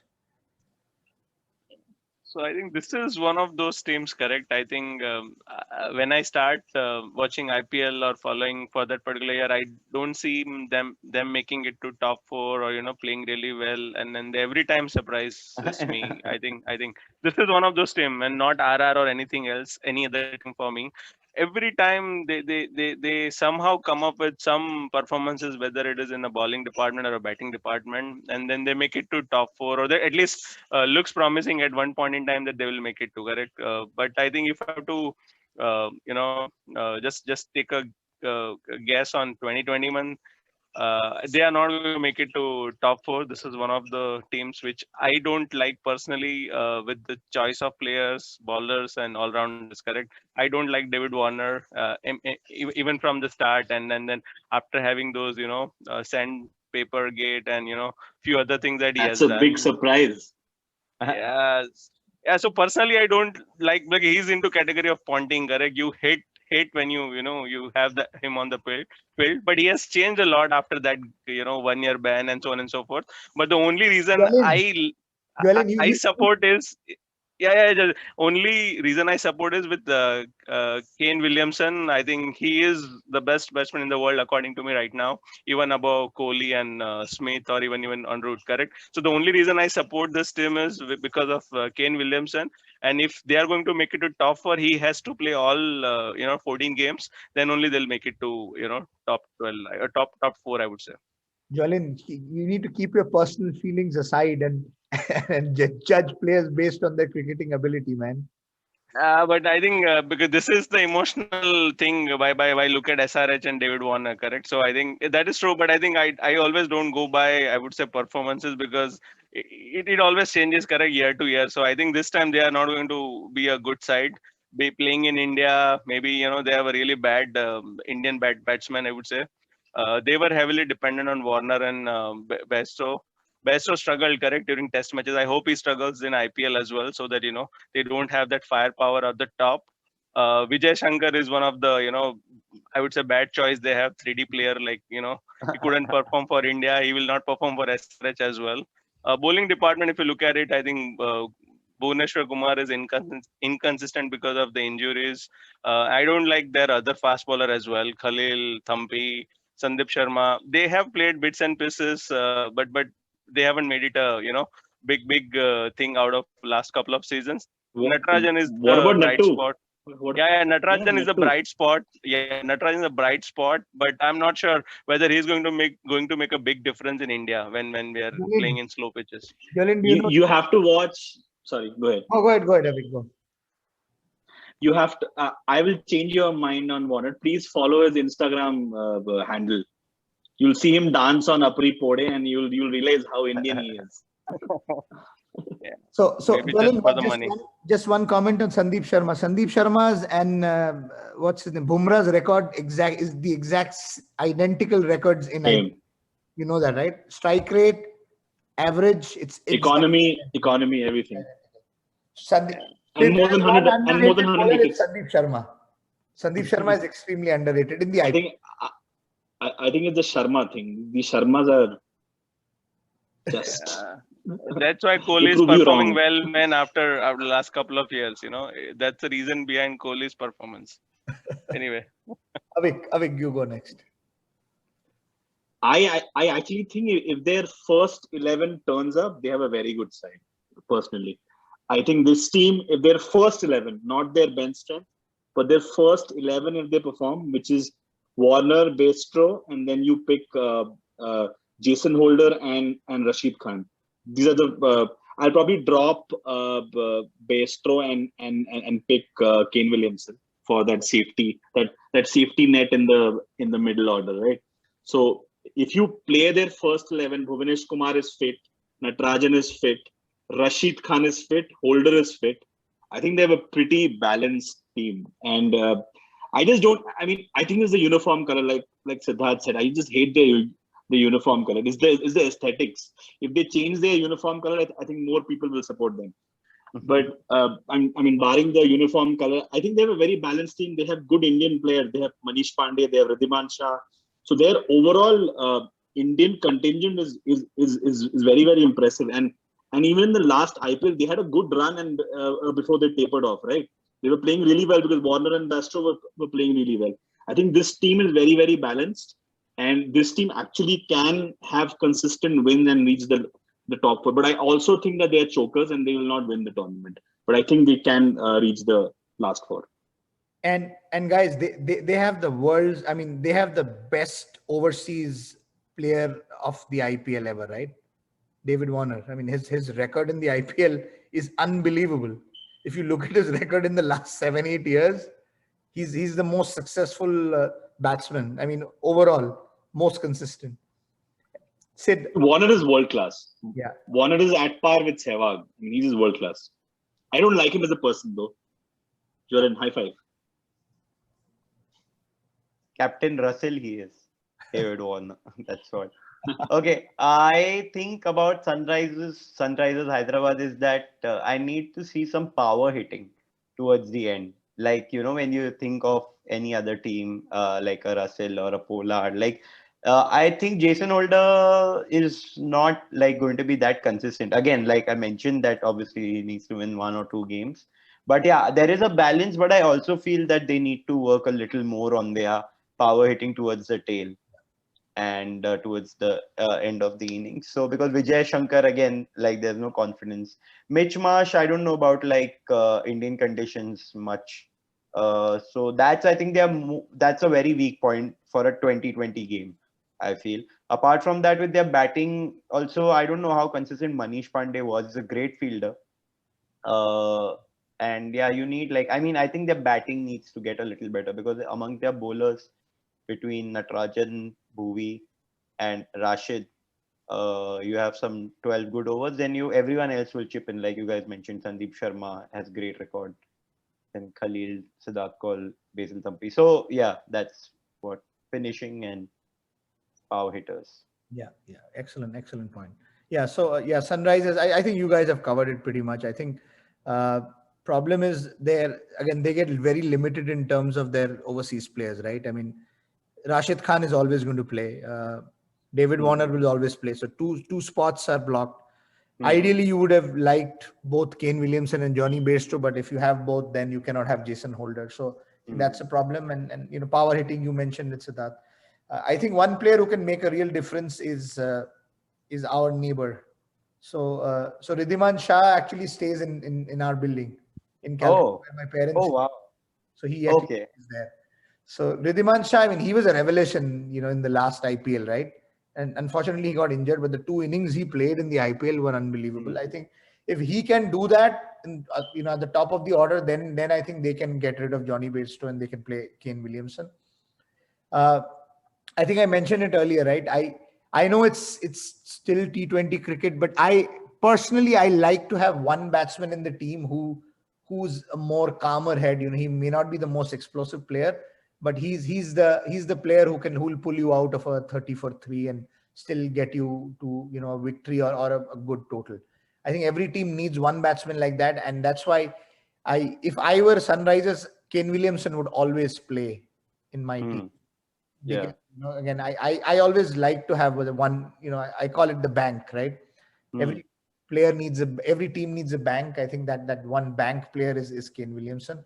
I think you said it all. I mean, the explosive power is where they kind of struggle, right? I think where they can win is if they bowl second. They bat first, get a decent total. Maybe they'll not get 200, they get 160, 170, but because of their bowling, and I think Jolene, you mentioned Bhuvneshwar Kumar. If he's fit and raring to go, I think he's a really good bowler. So with Bhuvneshwar Kumar, Sandeep Sharma, Rashid Khan, Jason Holder, and Natarajan, I think they have a good bowling lineup. I think their strategy, if they have to really do well, is bat first, get a total on the board, and then defend. I think that's their best bet. Okay, I think we are done. So before we end this, quickly, I'll come back. I'll come back to each one of you. Just why don't we just name your 4 semi-finalists? I mean, I know they don't have semi-finals as such. They have playoffs. Yeah. Let's call it the playoffs. So Siddharth, you go first. Who do you think are the 4 playoff teams? Mumbai, Delhi. Then there is KKR, maybe KKR. Okay, I'll go with KKR. Mumbai, Delhi, KKR. And let me think of the 4th one is between Chennai. Okay, I think it is RCB this time, not Chennai. Okay, so yours is Mumbai, Delhi, KKR, RCB. Okay. Yeah. Okay, Jolin, you go next. Mumbai, Delhi, Punjab Kings, and RCB. Okay. Almost same team. I think the only difference is KKR. Yeah. Siddharth picked KKR and you picked Punjab. Avik? think I'll go with my emotions and not logic. So, I mean, Bombay, Sunrisers, Delhi, and RCB. Okay. Yeah, my pick is exactly the same as Siddharth's. That's what I picked. I played RCB again, was a more emotional pick for me because of Virat Kohli. But other than that, and Mumbai, Delhi, I think are common for all of us, right? Mumbai, they go in straight, and I pick KKR again because I think their balance is better this time. And RCB, and my dark horse would be Sunrisers. Yeah, I was also a little confused between Sunrisers or RCB. Chennai, I'm not giving them a chance this year. Although, I mean, they're always in it. Excellent. Hey, Siddharth, how are we doing on time? I have to actually go to play a match right perfect. now. I think we are at a perfect spot. Again, great discussion. Hope Siddharth, you had fun discussing. It was great. Yeah. Excellent. So that what I have a request for you. So first of all, if you could ask my viewers to subscribe to the channel. I mean that'd be great if you could do that. Also, after I put up the video, I'll send you the details. I'll also request you to share it on your social media handles. Yes, I'll do that. And hey guys, swipe. Okay, sorry, I forgot what is the name of the channel? Cricket Shenanigans. Cricket Shenanigans. Yeah. Hey guys, subscribe to Cricket Shenanigans, and yes, like and share as well. Thank you, Siddharth, and again, really appreciate you taking the time. Hopefully, we'll have you back sometime. Yes, for sure. I know you're a big cricket enthusiast. We are actually planning to do a quiz, a cricket quiz. So Anirban Dasgupta, he's agreed. He's gonna win. Yeah, I know he's an avid quizzer, but it's all fun. So let me know if you're interested as well. You're extremely knowledgeable as well. We have realized that you're very fond of cricket, so we'll love to have you. We also have a movies and music channel where we discuss movies and music and all different kind of things. Nice. Maybe we can have an episode on Viral Bhayani. Who knows? I don't remember this context, but yeah, Viral Bhayani. But yeah. Okay. And maybe we can discuss Welcome and Friends again. For sure. All right. Thank you, Siddharth. Thank you for joining. Bye. Take care. Bye. Take care. All right, guys. Chalo, it went on for a while. I'll just quickly close this session. Any last parting comments, Avik, Jwalin?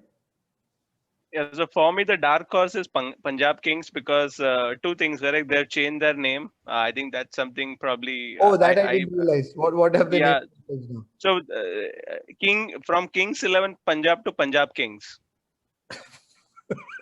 I'm going to say you go with some sort of. I would have made a comment, but since it's going to go on YouTube, I'm not going to say it. That's okay, but I think for me, this team being the dark horse because I think they can. Last time they only lost because they lost that super over match correct against Delhi, which was very unfortunate. So I think they were good last time as well, and this time I think they'll be much better. I would believe with that experience that they had last year. But anyway, Punjab Kings dark horse this time. Avik, who's your dark horse? I mean, my dark horse is obviously Sunrisers because I picked them in the last four, right? So, I mean, outside that, I think Kings 11 might, because of their batting power, probably they can upset a few, but I don't see them consistently winning. That's my whole problem. Yeah. My problem is Sunrisers has a balanced team and they can consistently win. They might not win with a big margin, but they can win. Punjab, don't think they can win. And the worst part is that every IPL in the last few matches, it just comes down to those deciders, right?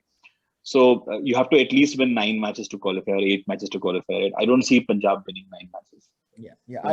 I'm on Avik's side. I think Punjab has to do something absolutely extraordinary to make it, because it's hard to just win on batting. Okay. Let me just quickly close the session. Again, thanks everyone for joining. It was a lot of fun discussing cricket with Siddharth, Avik, and Jwalin. Please continue to support us. We'll bring you a lot of more interesting content. There's a very interesting quiz that's planned for April 10th for now. More information will come in the next few days. But again, continue to support us. Please subscribe to the channel. Make sure we are liking the video on YouTube as opposed to anywhere else. It's the algorithm only picks up the likes on YouTube. So it's very important that we get as many likes as possible. We have another channel, Movies, Music and Adda. If you're interested in movies, music, you want to discuss anything else, please subscribe to that channel as well. Thank you, everyone. Thank you, Jwalin and Avik. You guys, if you want to just stay on for a couple of minutes, and we can close it out. Thank you. Bye, everyone.